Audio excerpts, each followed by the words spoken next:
अस्सलाम वालेकुम, कैसे हैं आप सब लोग। उम्मीद करती हूँ सब ठीक होंगे। वीडियो पसंद आएगी तो वीडियो को लाइक कर दीजिएगा। चैनल पे न्यू है तो चैनल को सब्सक्राइब कर दीजिएगा।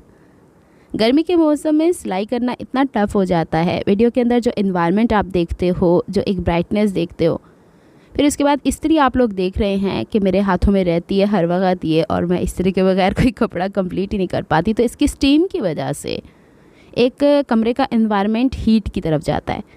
तो गर्मी के मौसम में अलबत्ता मैंने बहुत ज़्यादा कपड़े स्टिच किए हैं, लेकिन सर्दियों में मैंने सोचा है कि जो बाकी के हैं उनमें से अक्सरियत स्टिच कर लूँ, क्योंकि बहुत ज़्यादा कपड़े स्टिच होने वाले बाकी हैं।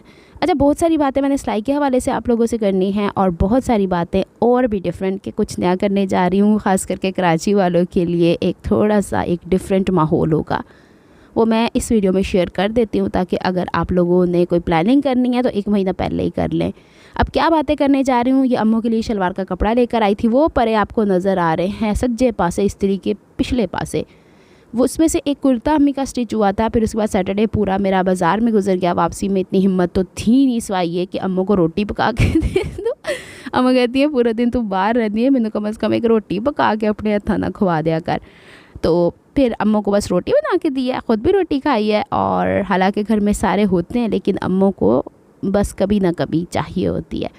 बहरहाल जी, ए हुंदी जे प्यार दियाँ गल्लां, चाहत दियाँ गल्लां होर की है। हर एक के साथ ऐसा ही माहौल अम्मू का चलता रहता। बुज़ुर्ग भी हो गई है, मना तो किया नहीं जा सकता। हाँ, अम्मू की तरफ से आप सबको बहुत बहुत दुआ, सलाम, प्यार। वो ज़्यादा बात कर नहीं सकती हैं, उनसे बहुत लाउड होके यानी ऊंची आवाज़ में बात करनी पड़ती है ताकि वो सुन पाएँ। उनके कानों पे बहुत असर हो चुका हुआ है। वीडियोस में मैं फिर अक्सर उन्हें लेके नहीं आती हूँ, फिर कभी कोशिश करूँगी कि उन्हें ले आऊँ। आज की वीडियो में टाइम था तो मैंने इसलिए आप लोगों से उनको डिस्कस कर दिया। मैं आपके सारों के जो प्यार मोहब्बत आप लोग भेजते हैं, अम्मों से मैं कहती रहती हूँ, उन्होंने मुझे कहा हुआ है कि आगे से कमेंट में जवाब दे दिया करो। खुश रहो, आबाद रहो। बहरहाल जी, यहाँ पे अब शलवार के लिए ये 2.5 मीटर कपड़ा लाई थी, और हैदराबाद में मुझे क्वालिटी कॉटन की कोई इतनी ख़ास लगी नहीं है। और ब्रीज़े का एक आउटलेट है हैदराबाद की तरफ, मुझे वहाँ जाना है कुछ ड्रेसेस लेने। अच्छा, कुछ मैं सिलाई के हवाले से डिस्कशन कर लेती हूँ आप लोगों से। फिर बाद में मैंने आपसे जो कहा कि अपकमिंग में करने वाली हूँ, कराची वालों के लिए थोड़ा सा एक्साइटमेंट रहेगी अगर वो आना चाहेंगे तो। कहाँ आना चाहेंगे यह बात की बात है जनाब। यहाँ पे शलवार की लेंथ अम्मी की वही 36 इंचज़ तैयार करनी है हमें, भले वो लिनन की हो भले वो कॉटन की हो। अमूमन लिनन की शलवारें पसंद करती हैं, लेकिन जहाँ पे लिनन का स्टफ़ मौजूद ना, वहाँ पे कॉटन तैयार कर दी जाती है। तो यहाँ पे 36 इंचज़ के हवाले से जो हमारे पास ये पाइंचे की कटिंग होती है, ये 15 इंच चौड़े रखती हूँ, और 39 इंचज़ यानी 39 इंचज़ लंबे रखती हूँ। इसी में ऊपर की तरफ से नेफ़ा फोल्डिंग हो जाती है, और नीचे से आधा इंच पाइंचा फोल्डिंग रहती है। कोई भी कपड़ा जब मैं कट कर रही होती हूँ, मेरी अब ये कोशिश है इतने अरसे बाद सिलाई के बाद जो मैंने रियलाइज़ किया है, कपड़े को खिंच के नहीं फाड़ना, भावें वो कॉटन हो तो भावें वो लीलन हो तो भावें वो कोई भी रेशमी कपड़ा हो, सिवाय इसके कि वो कहीं पांचे के नीचे लगना है तो आपने जल्दी में कट कर लिया।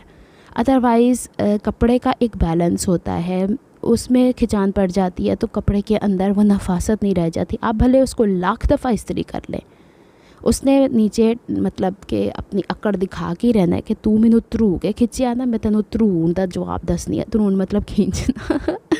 यहाँ से कन्नी वाली तरफ से मैं कपड़ा कॉटन से उमन निकाल लेती हूँ, यही मैं पाइंचे के नीचे लगा लेती हूँ। बहरहाल जी, अब बात करते हैं आगे सिलाई के हवाले से। आज इतनी ही टिप्स काफ़ी हैं। दूसरी चीज़ ये कि जब भी, हाँ मैं पहले टिप्स तो बता दूँ ना, फिर आगे चल के बताती हूँ।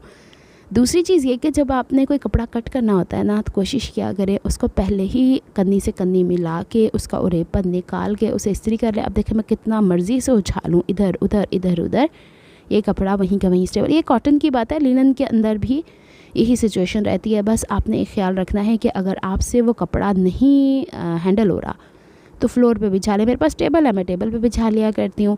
पिछली वीडियो में आप लोगों से लिनन का स्टफ़ भी कटिंग करना शेयर कर दिया था। अब बात यह है कि शिफॉन हो गया, वेलवेट हो गया, ईच एंड एवरीथिंग, अब मैंने इतना काम कर लिया है। हर सी बात है, एक्सपीरियंस मेक्स आ वीमेन परफेक्ट। मैं मैन परफेक्ट इसलिए नहीं कहती कि औरतें भी एक्सपीरियंस करके ही सीखती हैं। जो मर्द हैं वो अपने लिए मर्द का यानी मैन परफेक्ट कर लें। तो जनाब, यहाँ पे मैंने पाइंचे कट कर लिए थे, अब कुंदे की कटिंग करती हूँ और अब आपको अपडेट देती हूँ। अच्छा, पिछले महीने जो मेरी कलीग हैं जिनके हेयर ऑयल के बारे में मैंने आप लोगों को बताया था कि मैं यूज़ करती हूँ, शोल्डर लेंथ तक मेरे बाल थे और अब माशाल्लाह हिप लाइन तक जा चुके हैं, लोअर वेस्ट जो से कहते हैं ना। तो अब बाल इतने लंबे हो चुके हैं कि मेरे लिए संभालना मुश्किल होता है। तो मेरे ख्वाहिश थी, थोड़े से मेरे फ्रीज़ी हेयर रहते हैं, मेरा इरादा है कि मैं इसे केराटिन वगैरह कराऊँ और वो ठीक कराऊँ, क्योंकि कहीं ना कहीं मेरी डाइट के अंदर कोई इश्यूज़ रहे। अब जाके मुझे बहुत ज़्यादा चीज़ें नई रियलाइज़ हुई हैं, जैसे कि नाश्ते के फ़ौरन बाद अगर हम चाय पीते हैं तो आयरन एब्जॉर्ब ही नहीं होता। आयरन एब्जॉर्ब और ऐसा दे पंजाबियां दे नाश्ते की होंगे पराठा ते चाह। तो शुरू से हम लोगों ने तो यही खाया, तो खेत सवा साढ़े जिस्मां च आयरन बनना है। तो मैंने ऐसे ही चैट जीपीटी से डिस्कशन करनी शुरू की। तो चैट जीपीटी कहता है कि आपको सबसे पहले तो चाय को स्किप करना चाहिए। मैं क्या सी तो वो लोग जिन्ना दी नींदा ही आंदियां रहंदियां, चाह ना पियो दिन च। वैसे तो मैंने बहुत कम चाय कर दिया। एक वक्त था जब अबू मेरे हयात थे तो उन्होंने बड़े बड़े मग नहीं होते चाय के, उन्होंने हर दफ़ा पीना। तो अबू कहते बेटा घट जा पिया कर। तो वो ठीक कहते थे, लेकिन बस मैं कहती थी अबू मुझे ऐसे लगता है मेरे सर में दर्द ही उसी की वजह से हटती है। तो वही बात थी, फॉर द टाइम बिंग वो हीटअप होती थी ना चाय, फ़ौरन गर्म वाली मैं पीती थी तो वो मुझे असर कर जाती थी, लेकिन चूँकि उसकी वजह से साइनस बढ़ रहा था। तो अब मैंने उसका अल्टरनेट क्या किया है कि काली चाय होती है ना दूध के बगैर वाली, ज़्यादा दिन में वो रख ली है। ग्रीन टी से मुझे हेडेक बहुत ज़्यादा होती है, जिसमें में एकदम से ऐसे लगता है जैसे कि जान ही निकल गई। लेकिन ब्लैक टी पीना शुरू हुई तो मेरे साइनस को भी फ़र्क पड़ गया अल्हम्दुलिल्लाह। तो एक तो ये मैंने फ़र्क किया है। दूसरा, अभी मैं तहज्जुद के वक्त उठ के वाइसवर कर रही हूँ तो मैं अंडे चूल्हे पर रख के आई हूँ। मैंने थोड़े से अपनी डाइट में अंडे और गोश्त, क्योंकि मैंने ज़िंदगी भर बहुत कम गोश्त खाया है तो उससे भी मेरे ऊपर बहुत फ़र्क पड़ा है। तो ये सब चीज़ें मैंने अपने अंदर तब्दीलियाँ लेके आई हुई हूँ, तो उसकी वजह से मेरी हेल्थ अल्हम्दुलिल्लाह काफ़ी हद तक बेहतर होगी। बाज़ औक़ात हमें पूरी ज़िंदगी नहीं पता होता कि हम खा तो रहे हैं, लेकिन क्या हम वो चीज़ें खा रहे हैं जो हमारी सेहत के लिए ज़रूरी है। तो देखें, अल्लाह ताला ने हर चीज़ ही फ़ायदेमंद बनाई है, उसे अपने हिसाब से लेके चलना चाहिए। अपने नखरियाँ दी बदौलत मैं गोश्त नहीं सा खाती, तो अब मुझे गोश्त भी खाना पड़ता है। चलें, अब बात करते हैं कि अपकमिंग मंथ, पिछले महीने मैंने आप लोगों से कहा था कि एक मेरी जो टीचर हैं जो ऑयल इस्तेमाल करें, उन्होंने ना एग्ज़िबिशन लगाई थी हैबिट जो बहादुराबाद पे।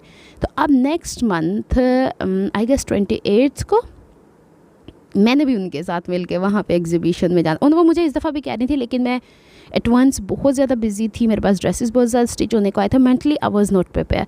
अब मैं वहाँ पे जाना चाहती हूँ ड्रेसिंग मेनिया के हिसाब से, और उनके साथ ही मिलके मैं फ़िलहाल पहले तो स्टॉल लगा के देखना चाहती हूँ कि क्या एक्सपीरियंस रहता है। उसके अंदर आपको ड्रेसेस भी मिल जाएंगे और मेरी आर्ट एंड क्राफ्ट के डिफरेंट चीज़ें मिल जाएंगी। जो कराची वाले लोग हैं वो तो ज़रूर आ सकते हैं अगर आना चाहें तो, इट्स नॉट कंपल्सरी और मैं सिर्फ एक रिक्वेस्ट भी नहीं कर सकती, मैं तो सिर्फ, और भी बहुत सारे लोगों से वहाँ बंदा मिलता है, बहुत सारी दुनिया वहाँ पे आती है। तो आप में से अगर कोई है ऐसा कि जो हैबिट ये लाइक तारिक रोड के ऊपर जो है बलोच पुल के इस तरफ या उस तरफ मैंने देखा हुआ है शायद, हाँ बलोच पुल की साइड पे, तो वहाँ पे मेरा इरादा है। फिर भी मैं आपको अपडेट देती रहूँगी कि उस एग्ज़िबिशन के लिए मैं क्या कुछ कर रही हूँ। इसलिए मैंने सोचा है कि अब जो वीडियोस आप लोगों से शेयर करूँगी वो रेगुलर बेस के ऊपर होगी। डेली बेसिस पे मैंने सिलाई पे कोई ना कोई काम करना है। पहले तो मेरा इरादा था कि मैं एक दिन में एक ड्रेस कंप्लीट करूँ और उसकी वीडियो आपसे शेयर करूँ, लेकिन इट्स इम्पॉसिबल। क्यों? क्योंकि मेरी जॉब के साथ वीडियो एडिट करना, सब कुछ करना पॉसिबल नहीं है। अगली वीडियो में मज़ीद अपडेट्स दूँगी। अभी तक के लिए इतना ही। रब राखा फ़ी अमानिल्लाह, रब की अमान, अल्लाह हाफ़िज़। मैंने स्कूल भी जाना है।